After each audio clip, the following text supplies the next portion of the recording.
কিন্তু নবী তো আমার খেলে না রে যুবক। নবী মুস্তাফা দাঁড়িয়ে দাঁড়িয়ে খেলাধুলা দেখতেছেন।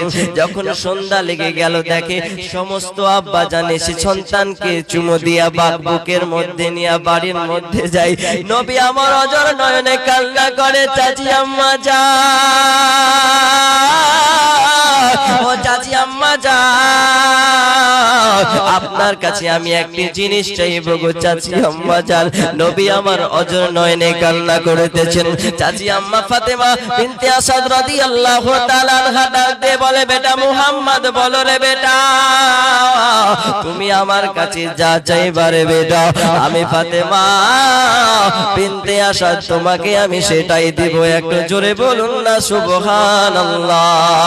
ও চাচি আম্মা যা, দুনিয়া ছেড়ে